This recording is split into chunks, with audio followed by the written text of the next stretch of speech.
ఒక 30 years person తనకు 1 year పాప తన తన ఫ్యూచర్ కోసం ఇన్వెస్ట్మెంట్ స్టార్ట్ చేయాలనుకుంటున్నాడు, ఐదర్ తన మ్యారేజ్కి లేదా తన హయ్యర్ ఎడ్యుకేషన్కి. అయితే అది ఏ విధంగా ప్లాన్ ఉంటుందనేది మనం ఎక్స్ప్లెయిన్ చేసుకుందాం క్లియర్గా. ఇప్పుడు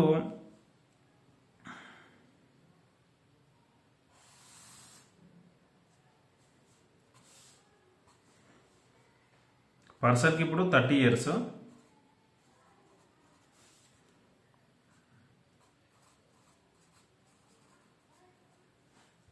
పర్సన్కి ఇప్పుడు 30 ఇయర్స్, 100 ఇయర్స్ వరకు ఎంత 70 ఇయర్స్, మొత్తం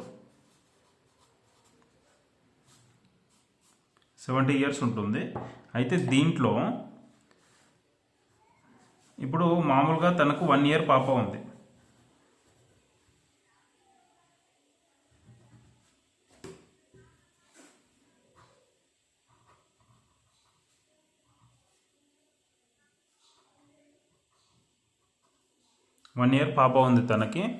తను ఇన్వెస్ట్మెంట్ చేయాలనుకుంటుంది తన ఫ్యూచర్ కోసం, ఐదర్ తన మ్యారేజ్ కోసము లేదా తన హయ్యర్ ఎడ్యుకేషన్ గురించి.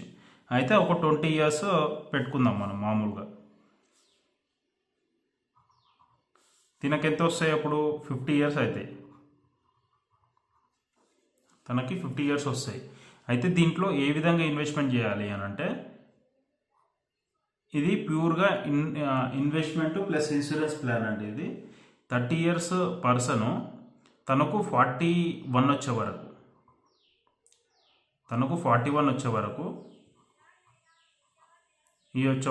12 ఇయర్స్ టోటల్. 12 ఇయర్స్ మంత్లీ 10,000 అనుకుందాం, లేదా మంత్లీ 10,000 అనుకుంటే ఇయర్కి 1,20,000 అవుతుంది. లేదు టోటల్ ఇయర్కి 1,00,000 అని అనుకుంటే రౌండ్ ఫిగర్ లెక్క into 12 is equal to 12 lakhs investment చేస్తాడు. టోటల్గా 12 lakhs అనేది తను ఇన్వెస్ట్మెంట్ చేస్తాడు 12 ఇయర్స్ వరకు. తనకు 41 ఇయర్స్ వస్తాయి అప్పటి వరకు.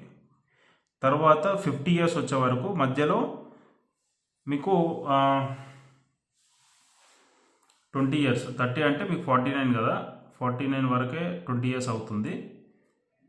ఒక 8 ఇయర్స్ అనేది వదిలేస్తాడు. 8 ఇయర్స్ అనేది వదిలేసిన తర్వాత ఈ 50th ఇయర్ తనకు అమౌంట్ టోటల్ అనేది రిటర్న్ రావడం జరుగుతుంది. 50 ఇయర్స్కి ఎంత వస్తుంది అని అంటే, ఆ పర్సన్కి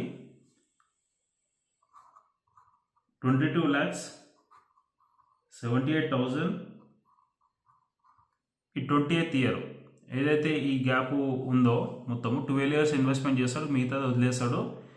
తనకు 50 ఇయర్స్ వచ్చినప్పుడు, పాపకు 20 ఇయర్స్ వచ్చినప్పుడు 22,78,056 రూపీస్ అనేది రావడం జరుగుతుంది 20 ఇయర్స్కి. లేదు ఆ పర్సన్ 25 ఇయర్స్ అనుకుందాం,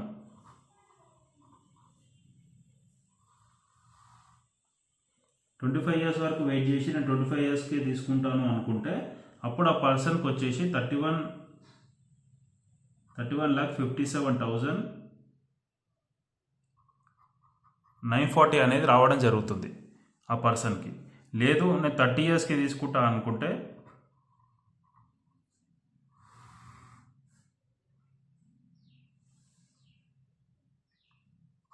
42,76,106 రూపీస్ అనేది రావడం జరుగుతుంది.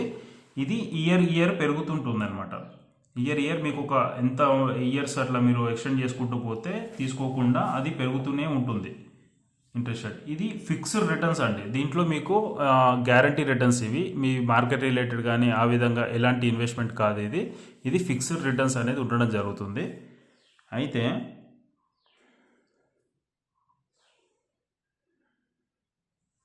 దీంట్లో డెత్ బెనిఫిట్ ఎలా ఉంటుంది అని అంటే,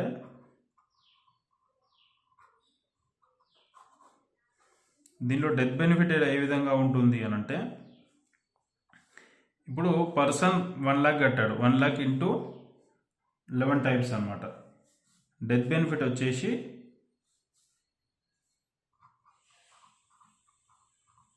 11 lakhs ఉంటుంది. ఇది లైఫ్ లాంగ్ ఉంటుంది death benefit. Plus accidental death benefit, dismemberment and death benefit వచ్చేసి అదొక 11 lakhs ఉంటుంది. మొత్తం కలిపి 22 lakhs అనేది ఉండడం జరుగుతుంది డెత్ బెనిఫిట్. ఇది ఎప్పుడు ఏ విధంగా పర్సన్ చనిపోయినా కూడా ఈ అమౌంట్ అనేది ఫిక్స్ ఉంటుంది, ప్లస్ ఈ అమౌంట్ అనేది ఫిక్స్ ఉంటుంది. కానీ ఇతను పే చేసేది ఎంత? 12 lakhs మాత్రమే. 12 lakhs every year 1 lakh 12 years pay చేస్తాడు. 12 lakhs మాత్రమే పే చేస్తాడు.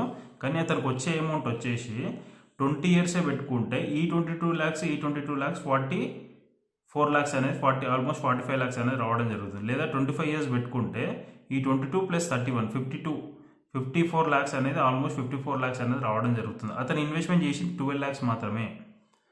ఇది టోటల్గా ఇన్వెస్ట్మెంట్ కమ్ ఇన్సూరెన్స్ అనేది ఉండడం జరుగుతుంది. అయితే ఈ ఇన్ కేస్ పర్సన్ తీసుకున్న 1 yearకే పర్సన్కి ఏదైనా జరిగింది అనుకుందాం. ఇది 12 years టోటల్. 12 years వరకు పే చేస్తూ ఉంటాడు. తనకి 30 years ప్రజెంట్ ఉన్నాయి. 41 years వరకు పే చేస్తాడు. ఈ ఇయర్ కూడా పే చేస్తాడు కాబట్టి 30th year 41 years వరకు పే చేస్తాడు. అయితే ఇన్ కేస్ మధ్యలో ఎవ్రీ ఇయర్ రెగ్యులర్గా 1 lakh పే చేయాలి, 12 lakhs పే చేయాలి. అయితే ఇన్ కేస్ ఫస్ట్ ఇయరే ఈ పర్సన్ ఈరోజు కట్టినాక 20 నైట్ తర్వాత నుంచి ఫస్ట్ ఇయర్ లోపే ఏదైనా జరిగింది అనుకుందాం, డెత్ హ్యాపెన్ అనుకుందాం. ఎంబడే ఎంత వస్తుంది పర్సన్కి? 11 lakhs. ఇది ఒకవేళ యాక్సిడెంటల్ ద్వారా అయితే అదొక 11 lakhs. మొత్తం కలిపి 22 lakhs అనేది ఎవరైతే నామినీ ఉన్నారో ఆ నామినీకి రావడం జరుగుతుంది. ప్లస్ మీకు ఈ పాలసీ ఏదైతే ఉందో ఈ పాలసీ కంటిన్యూస్ ఉంటుంది. ఈ మిగతా ప్రీమియమ్స్ ఏవైతే ఉన్నాయి కదా ఇవన్నీ ఇంకా ఒక 10 ప్రీమియమ్స్ ఏ ఇయర్లో చనిపోతే ఆ మిగతా ప్రీమియమ్స్ అనేది వేవ్ ఆఫ్ అయిపోతాయి అనమాట. WOP అంటాం దీన్ని, వేవర్ ఆఫ్ ప్రీమియం అంటాము. వేవ్ ఆఫ్ అవ్వడం జరుగుతుంది అనమాట.